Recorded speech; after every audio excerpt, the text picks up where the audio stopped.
তুরস্কের বাশাকশাহির সেন্ট্রাল মসজিদ মাঠ থেকে সকলকে আন্তরিক শুভেচ্ছা অভিনন্দন জানাই। রাত এখন 12টা বেজে 30 মিনিট। রাতে ডিনার করার পরে আমরা একটু হাঁটাহাঁটি করছিলাম।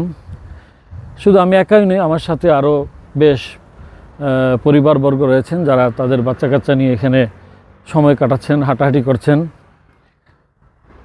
এলাকাটি অত্যন্ত সুন্দর এবং মনোরম। এখানে একটি বড় মসজিদ রয়েছে, আমার পেছনে দেখা যাচ্ছে।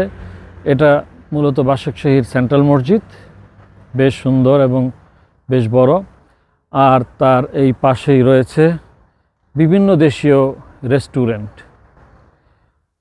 সবচেয়ে মজার ব্যাপার হলো, যখন পরিবারবর্গ নিয়ে এখানে মানুষ হাঁটাচলা করে, আজান হওয়ার সাথে সাথে মসজিদে প্রবেশ করে, আবার নামাজ শেষ করে তারা আবার পুনরায় এই বাচ্চা কাচ্চা নিয়ে এই মাঠে আবার অবস্থান করতে পারে, সময় কাটাতে পারে।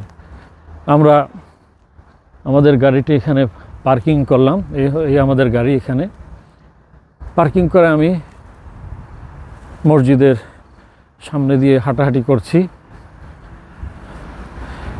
আবহাওয়া খুবই সুন্দর, শীতল শীতল বাতাস। আমরা আশা করি আমাদের দেশেও সরকার যারা দায়িত্বরত আছেন এইরকম কিছু বিনোদন কেন্দ্র তৈরি করে দিতে পারবেন, যাতে মানুষ একটু নিঃশ্বাস ফেলতে পারে, যাতে একটু সময় কাটাতে পারে সুন্দর মতো। আল্লাহ হাফেজ, ভালো থাকবেন। আসসালামু আলাইকুম রহমতুল্লাহ।